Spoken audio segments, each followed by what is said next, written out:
Survivor Solvers, the holidays are coming, and that means gift giving. We have a bunch of fabulous new merch over at resolvedmysteriespodcast.com/merch. There are shirts and totes and mugs and other gifty goodies. We also now have a sponsor page, which has some great gift ideas like Unidragon puzzles and Audible subscriptions. And there are some other unique gift opportunities for fans of RM, like sending your honey some love on our Resolved Mysteries billboard or signing them up for our Patreon. So head over to resolvedmysteriespodcast.com and click on advertising and support for more information.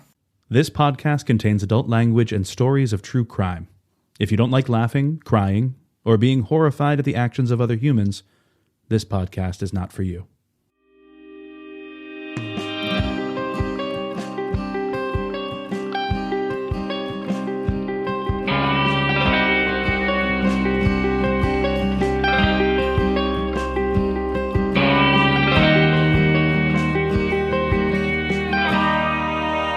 Hello, and welcome to Resolved Mysteries. This is Season 4, Episode 15, Part 2. This is the show where we rewatch, recap, and give you the latest updates to cases featured on the show, Unsolved Mysteries. You know it. You love it. You know it. You love it. I'm Carlin. I'm Alison. I'm Eliza. As most of you know, for every review we receive, we donate $1 to a different organization, and this month's organization is Frosted Faces Foundation, recommended by Sean, not Sharon. If you'd like to support us on Patreon, you'll get access to ad-free episodes, 2 additional episodes a month, early access to listener short stacks, and goodies in the mail. Go to patreon.com/resolvedmysteriespodcast. Okay, it's a part 2 today. What are we talking about? Well, I have a Lost Loves, Mac McDonald. And then I have a wanted segment, and it's William John Wood. All right, let's go. Sure, let's do it. No, really, let's do it. Okay, sure. Okay? Okay, sure. All right, okay.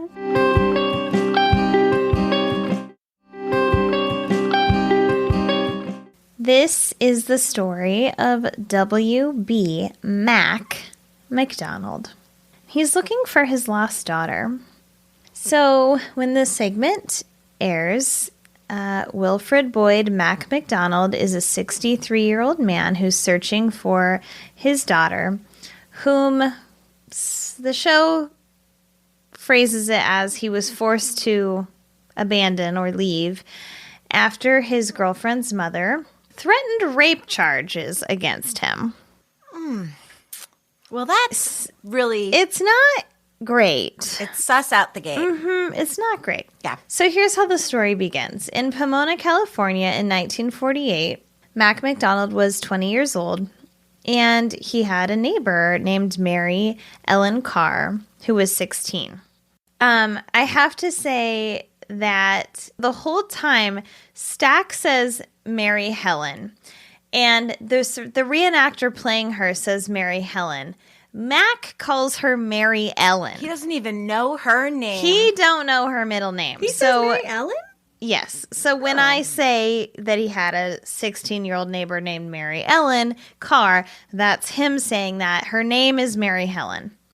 So when Mac first sees her, she's swinging on her front porch swing, and he says she was, quote, very pleasing to look at, and describes a definite attraction. And I have to say, the reenactor is Gorgina. Mm-hmm.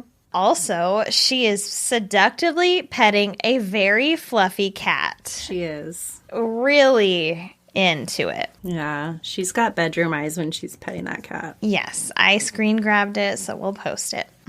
So they are just sort of seeing each other from afar. Then it takes a couple weeks, and at one point, Mac is working on his motorcycle, and Mary Helen comes over to talk to him. And the Mac reenactor is hot, too. Oh, God, yeah. They're both cute. Okay. Yeah, cuties. So she's just asking him questions about his motorcycle, and he asks her if she wants to go for a ride, but she said that her mother would never let her. And he says, well, is your mom home right now? And so a few days later, when her mother isn't home, they go for a ride and began a discreet relationship. And of course, he's 4 years older than her, but you can sense how exciting that would be as like a first love situation. But one day, Mary Helen's mother catches them together, and she is so pissed. And so he feels like he has to leave to kind of let things calm down. So he went to the oil fields of Texas, where he found work in Houston. And Mac says he was very much in love with Mary Helen, who he calls Mary Ellen, but hoped that leaving for a while would help smooth things over and that they could see each other again. So without Mac knowing, 3 weeks later, Mary ran away from home to join him in Houston. And when she got there, she called him from a bus station, and he immediately picked her up. The next day, they went to look for apartments in Houston, posing as husband and wife, because, of course, they had to in that time. So they were very happy together. She's, again, 16 years old. Little baby, but they're, like, playing house, and I believe that they really were in love with each other. Sure. And plan to spend their lives like this. And Mac says, quote, "She was beautiful to look at, beautiful to talk to, and she gave you the incentive to tear the world up." Which is nice. So, unfortunately, 1 month later, a friend called and told Mac that the police were on their way to his apartment, which I have no idea how this friend knew this. Yeah, that doesn't make sense. Maybe he was a cop. Maybe, yeah. So Mary's mother had pressed statutory rape charges against him, and Texas police had warrants out for his arrest for that and for living with a minor. So he, like, quickly shoves things in, like, the saddlebag of his motorcycle. They kiss goodbye, and he flees the scene just seconds before the police arrive to arrest him. And he kept driving until he crossed the Texas border. Man.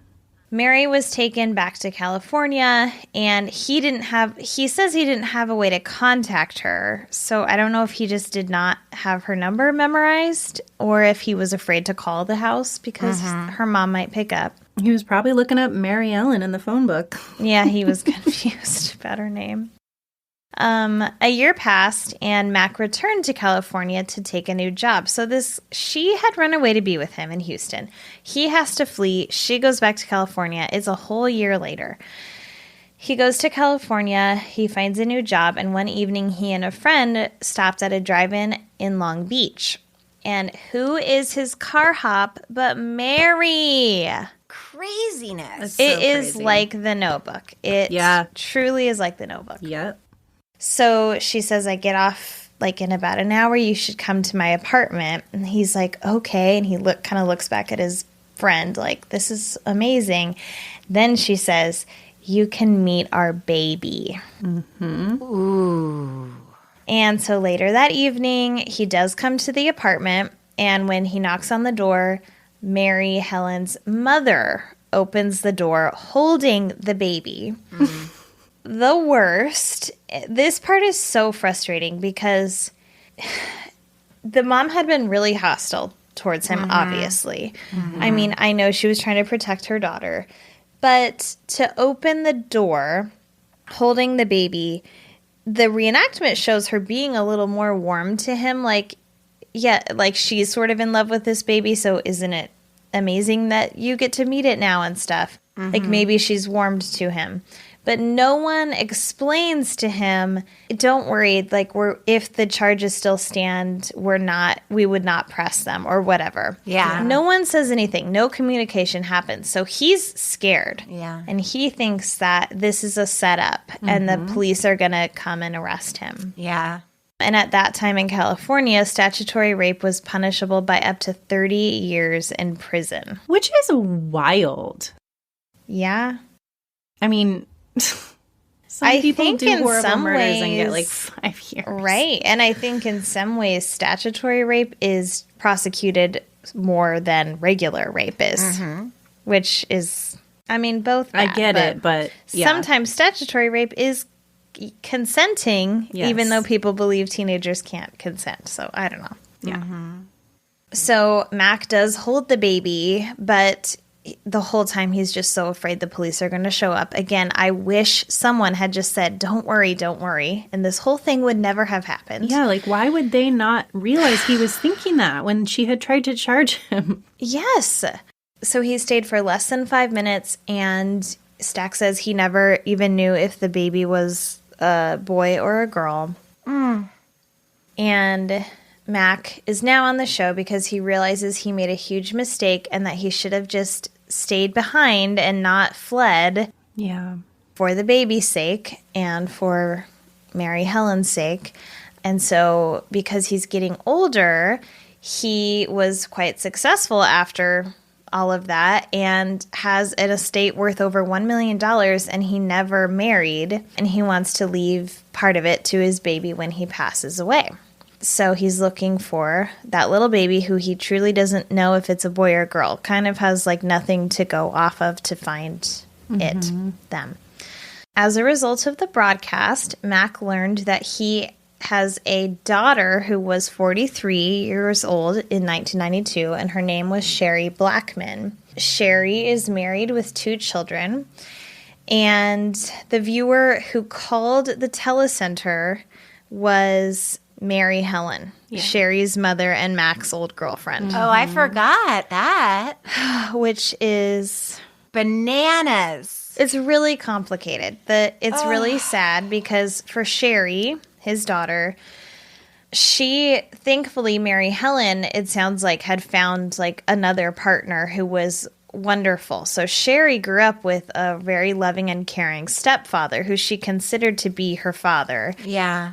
So she kind of explains that it's difficult for her to come to terms with the fact that she has a biological father that wants to be a part of her life now. She's 43 years old. Incredible. Because of that, like, 80s TV syndrome of people looking so much older than they are. Yes. I thought that she was Mary Helen when she first started talking. Yeah. I was getting confused too. Yeah. Me too. So Sherry's talks there first, and then Mary does come on, and she's looking quite old at this time. And she doesn't say very much, but both Mary and Sherry seem to see the situation as Mac abandoned the baby and the mother. Mary is like, well, I guess if he wants to, like, she's kind of like whatever she wants to do. She is not happy about it. She's not like, thank God he found us. It's so sad because if just some communication had happened, she has spent 43 years, Mary, thinking he abandoned them. He has spent 43 years feeling bad that he did that, but also he was scared. Yeah. And he was young. He was like 21 or 22 at this time. Like, he was a little baby too, who didn't want to go to jail. Yeah. And you can tell in his interviews he's felt so bad this whole time and regretted everything. Yeah. So I feel really bad for both of them. Now, could he have gone back to that same apartment the next week or 2 weeks later or a month later or something? Yes, he could have. Sherry says, quote, no matter how you look at it, he left my mother with a tiny baby, and I have to deal with that. I have to deal with the fact that I have a father who loves me and raised me and cares for me, but I believe there is enough room in this family for everyone. And then I wanted a reunion between Mary and Mac as this like first love situation, but all we see is Mary saying, quote, apparently he wants to be part of her life, and if that's the case, it's okay. I hope since he's gone through this much effort to find her that he doesn't bring any sorrow to her life. I don't want to see him, and I'm good. Thank you very much. Bye. Yeah. But she cared about her daughter enough to call. Yeah. Yeah. And it makes me, it just makes me mad at her mother, too. Like, yeah. Yes. Not that her mom did the wrong thing, but then when she had the chance to see him, she should have said something. Yeah. So we do get to see Mac go to Sherry's home in Denver, and they go for a walk together. She is, like, truly in shock. Yeah. She is really having a hard time coming to terms with the fact that he's right in front of her, and then he is like just wants to hold her. Yeah. It's like really sad because she is 43, but he is acting like she is a little baby, kind of like he just keeps gazing at her and like wants to hold her. Yeah. So here's just a little update. Mac died on April 11th, 2017 in Reno, Nevada. And the last part of his obituary reads, Mac was a colorful individual who set high expectations for himself and those around him. He often entertained guests, and all were welcome for coffee or an afternoon drink in the shop to discuss business and the politics of the day. He was blessed to have several close friends in the last years of his life. Mac was preceded in death by his parents, his brother, and his sister. He is survived by his son, Douglas McDonald, and grandchildren, Thea, Logan, and Ray. Mac was a father, grandfather, and friend to many. He will be missed. Sherry is not named. Well, And that's why I said he wanted to leave some of the money to her, because he clearly also had another son. Yeah. Or another child. But yeah, he never married, so. Yeah. Yeah. So it they kind of makes you think they didn't stay in contact. I don't think so. Yeah. I don't think so. and that must have been really hard for her. Yeah. She's 43. She has a whole life. And who knows what stories she grew up hearing about him Yeah. Totally. and about that day, and how when you hear that from the time you're like 5 until Yeah. you're 43 from your grandma and your mom, Yeah. it would be hard. And you would have, it would be like, yeah, you have a dad who feels like your dad. Yeah. So Wow.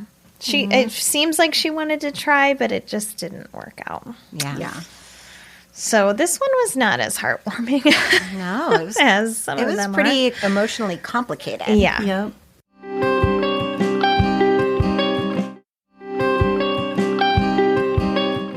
All right. The last segment of season 4, episode 15. Bless. Would you say bless? Bless. Hashtag blessed. Hashtag blessed. We're hashtag blessed that this is almost over. I fully love doing this. Stack begins the segment by telling us that every year more than 20 million tourists descend on Las Vegas, Nevada, the gambling capital of the world, which would be Macau. But Las Vegas is definitely the gambling capital of the United States. Wait, what's the one of the world? Oh, Macau in South China? Oh. Google image Macau. Okay. It's like Las Vegas on methamphetamine. Whoa. Okay. Yes. Wow. It's bananas. He says that most come to Vegas for only one reason, to spend and win money. It is also no wonder that Vegas is a mecca for every hustler and con artist imaginable. So, in May of 1988, a self-styled star maker named Maxwell Carson arrived in Las Vegas. Carson was a smooth talker who dabbled in anything that might make some money. Carson owned and operated a sports betting business, a fledgling film company, and a modeling agency. Wow. Multi-talented. Ugh, good. But Max Carson was a man with a dark past. He was an ex-cop gone bad, whose name was William John Wood. Bad. I know. You never want an ex-cop that's gone bad so publicly that he's referred to an ex-cop gone bad. Like, that's I'm bad. pretty sure that means gone worse. Truly. In 1972, Wood resigned from the Toledo, Ohio police force while under investigation for misconduct. They show a photo of him as a police officer in the 70s, and the face he is making is so weird that initially I needed to believe that he did it on purpose. And it's Yeah. like the definition of like a derp face, like just like a open mouth, glazed. It's so creepy. It's really disconcerting. And then I saw another picture of him later, and he looked exactly the same, and I was like, oh, God. Oh, no. So between 1977 and 1985, Wood served time for a number of offenses. Stack says, from passing bad checks to impersonating a federal officer to assault with intent to rape. Lead with that. Clearly the worst offense. Yeah. Stack's like, he did a little of this, a little of No that. big deal. No, rape. Jesus. So in 1986, William John Wood moved to Las Vegas and became Max Carson. Bob Scott, a former employee, says that Max was absolutely obsessed with good-looking women. No. He would use the movie industry and his quote-unquote clout as a, quote, movie producer to be, which means that if you're a movie producer to be, then you're not a movie producer. You have no clout. Yeah. Then you are no clout. You are nothing. You are a man that wants to talk to pretty women. That's it. Full stop. Yeah.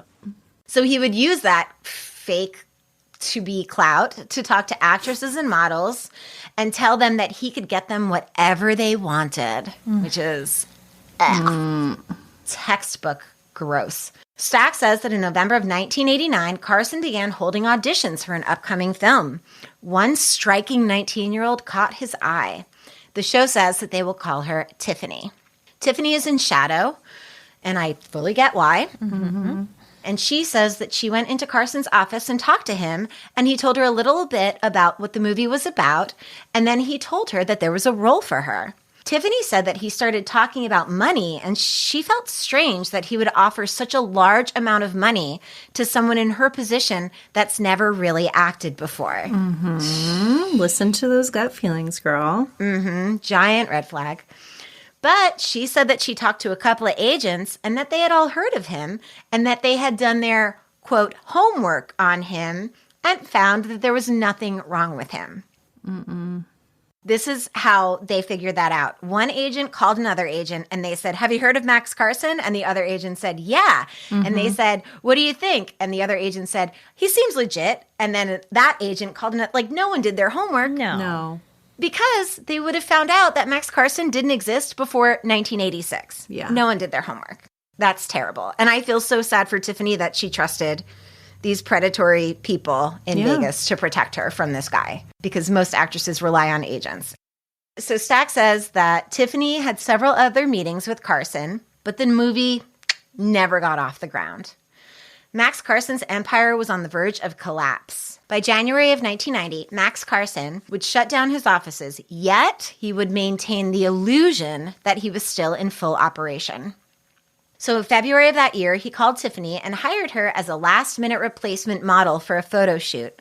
Carson arranged to meet her later that day at a restaurant on the Strip.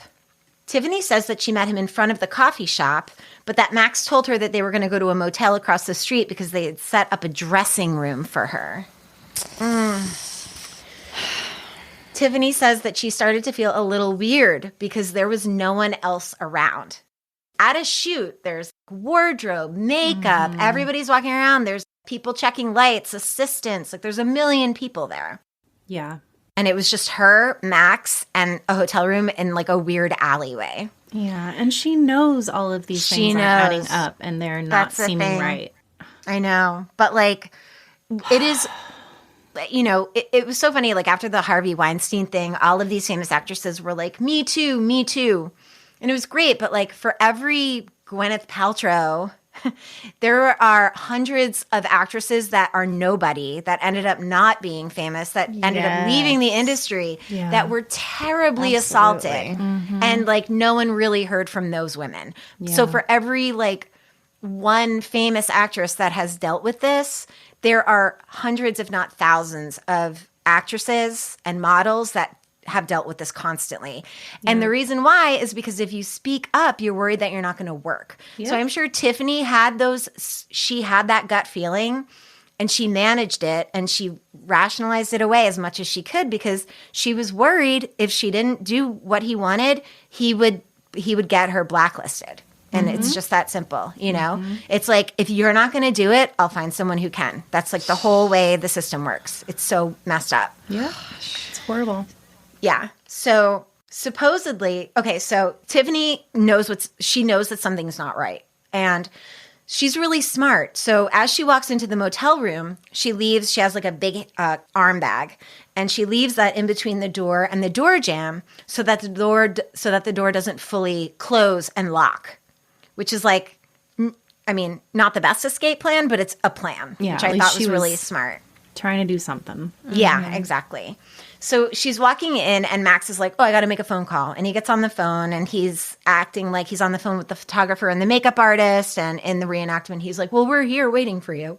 And Tiffany's hanging her dresses up. And Max hangs up the phone, walks over to Tiffany and asks her to give him a hug.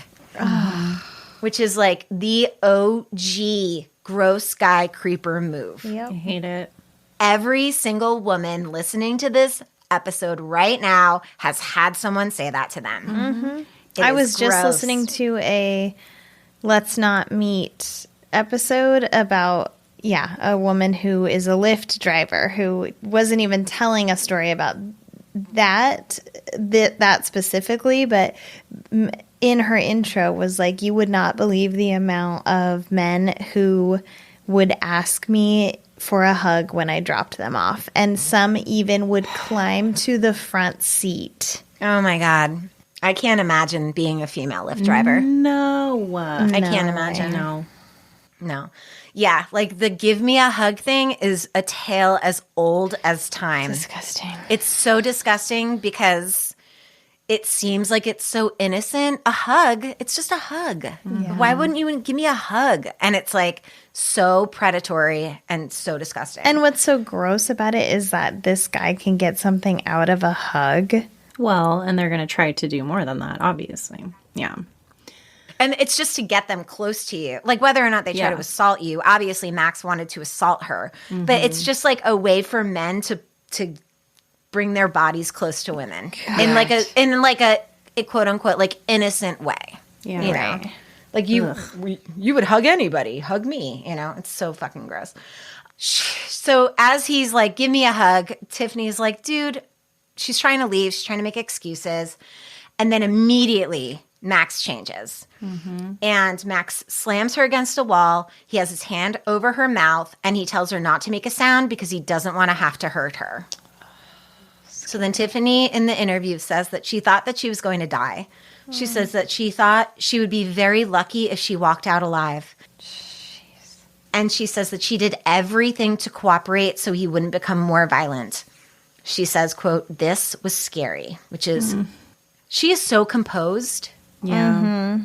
So later that day, Tiffany called the police, even though Carson told her that he would accuse her of prostitution if she told anyone.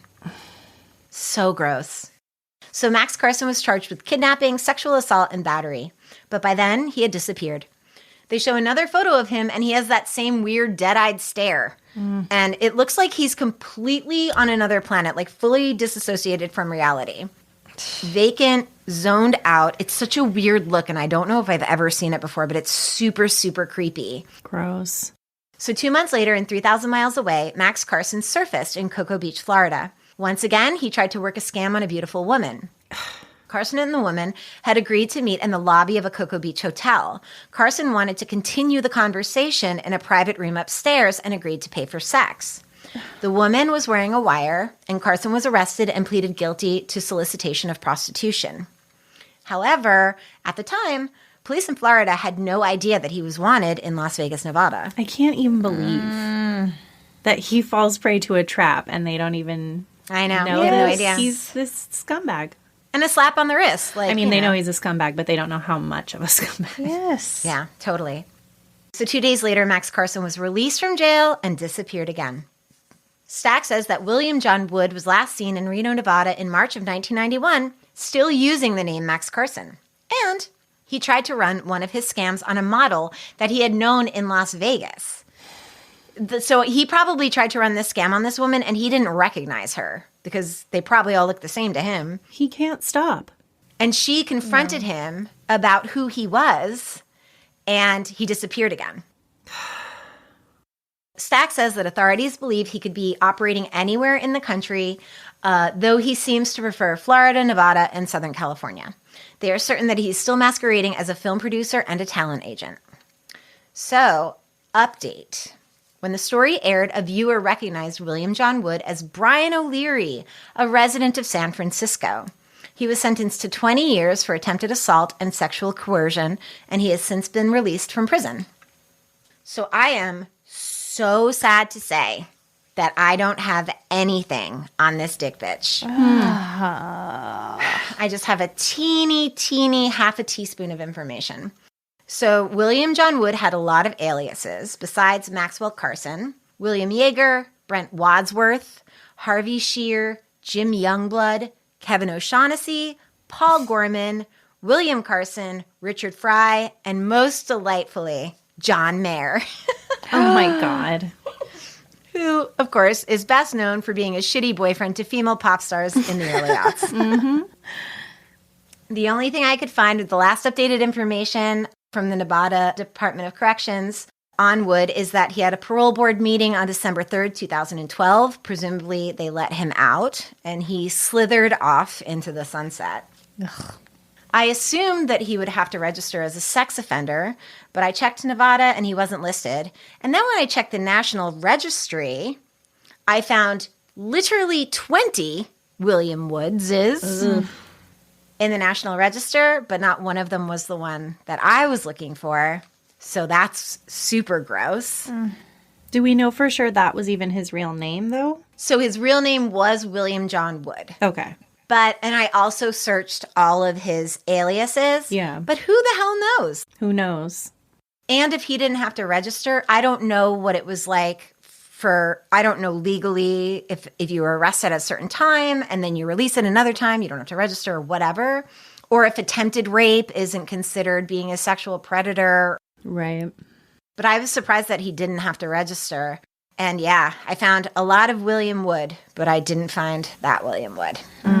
Super gross. And that's it. That's all I got. This guy just walked off into the sunset, and he's probably pretending to be a film producer somewhere. I mean, hopefully he's dead, right? Hopefully he's dead, yeah. Let's hope. Fingers crossed. So yeah, that was my thought the whole time too, is like how many stories are like this? Yes. There's so many. Yeah.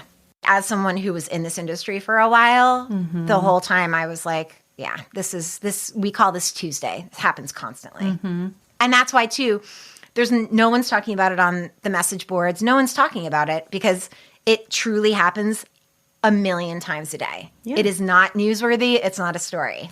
A creepy guy tries to rape a model or an actress. That's not news. That's not even worthy of discussion. It's super messed up. So it's horrible. Ugh. Hate it. Hate it. Hey Resolvers, it's Carlin, and I wanted to tell you guys about a cool new app called Beacon. Beacon is a navigation sharing app that lets one or more people share ETA and arrival notifications while keeping location private.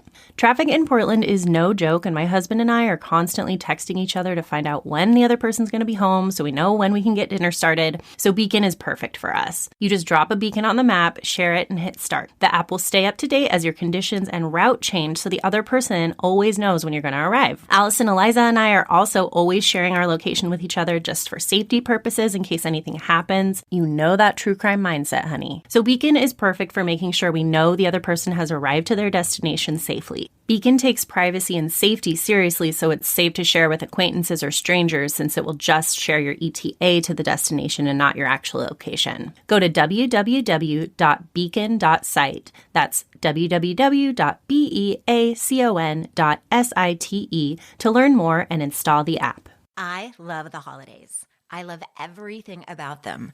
But one of my favorite things is buying gifts for the people that I care about. Recently, I discovered Elfster. Elfster is the #1 Secret Santa app in the world. With Elfster, you can create a free gift exchange to make gift giving easier. You just set the time and the budget, and Elfster takes care of the rest. They even draw the names for you.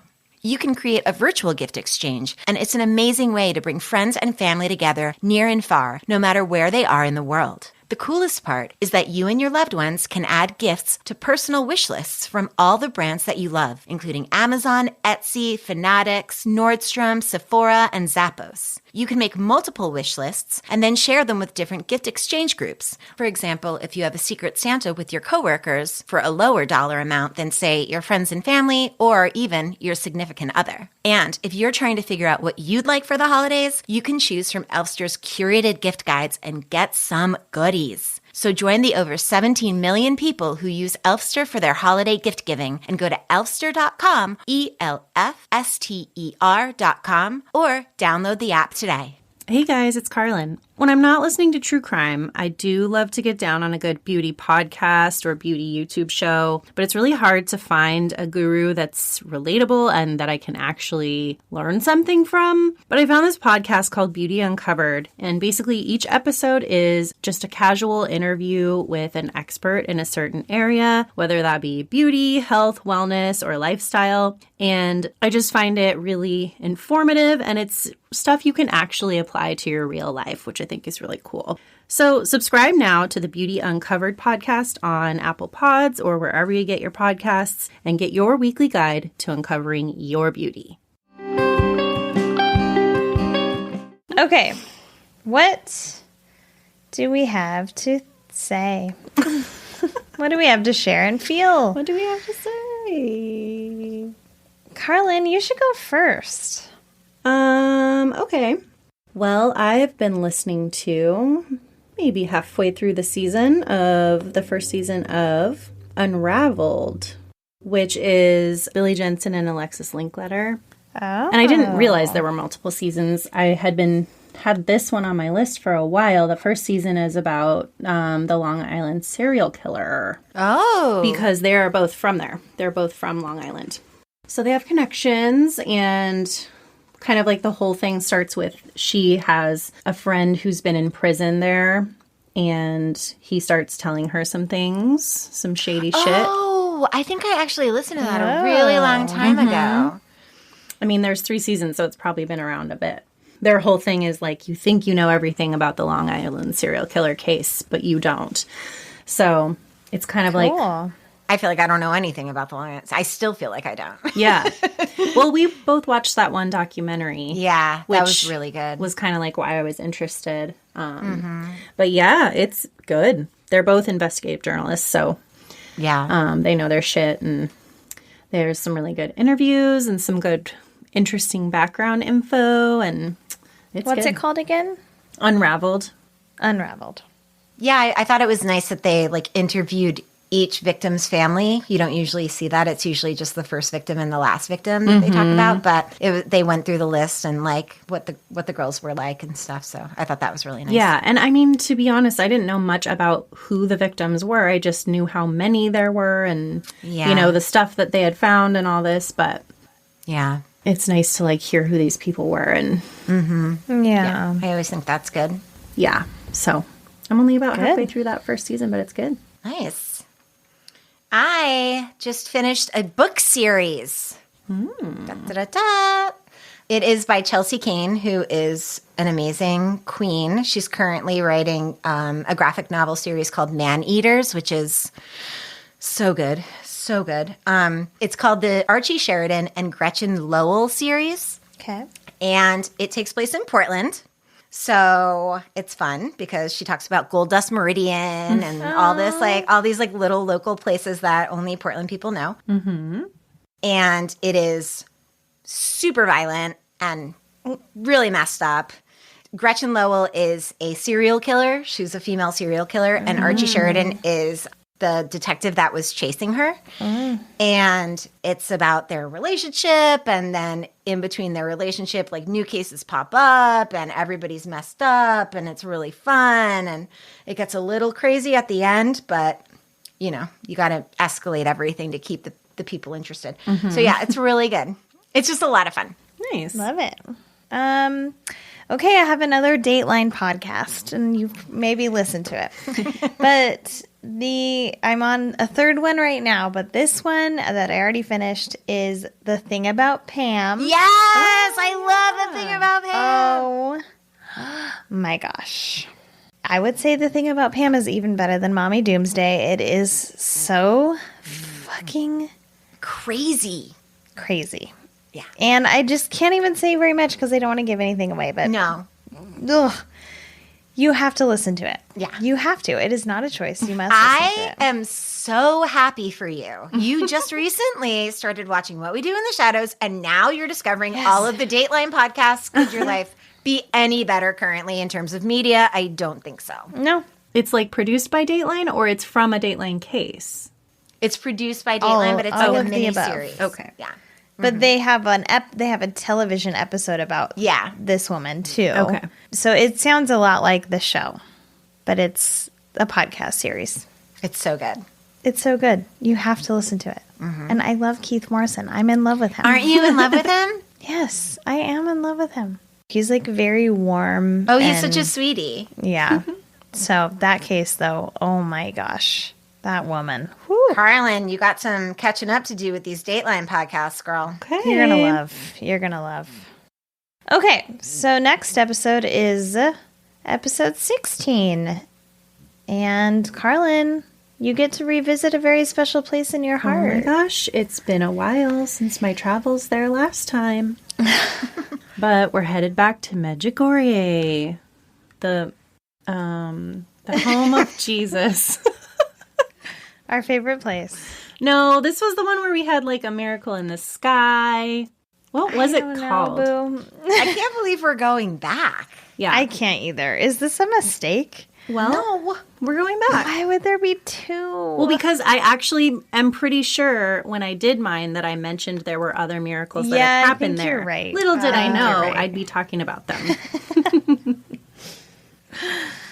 You made it come into existence. You willed it. Maybe we can just cut that part out of my last segment and paste it back in this. Oh my God. I can go back. If you find the episode, we'll see what you said. I'm pretty sure I briefly talked about them. Yeah, you definitely did. I do remember the name. And then I have the unexplained death of Scott Johnson.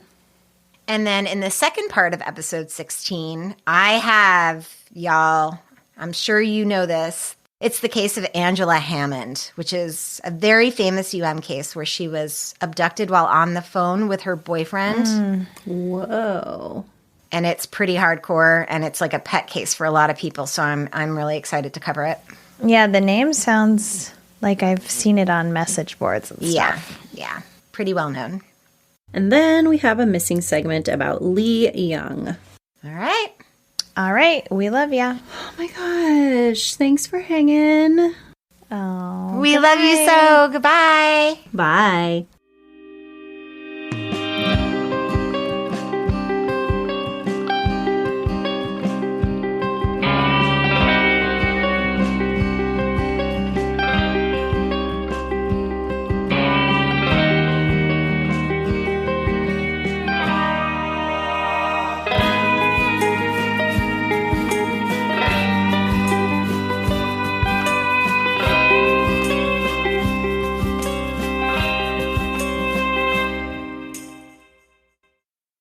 Ellen Carr, who was 16. Carlin Okay, just remembered Carlin's she just watched realizing she watched this segment. Jesus, Mary. You didn't say statutory rape. You just said rape. Great. Go ahead, Bunny. Go ahead. Okay. Put your flame away, Carlin. I can't. I mean, that's how they framed it. That's how they framed it. Oh, I didn't remember them saying that. Well, you didn't remember seeing the segment. Yeah, we are not a credible... If you had said those words, I would have been like, oh, right, okay. Oh, I'm sorry. I'm not doing this so you'll remember it. Sorry. This isn't a podcast for you. You're creating it for others. I mean, while both things are bad, one might argue one thing is a lot worse. Oh, for sure. But okay, let's just talk about the segment. And Yeah, then let's do it. We'll talk about those charges. Okay. Okay. So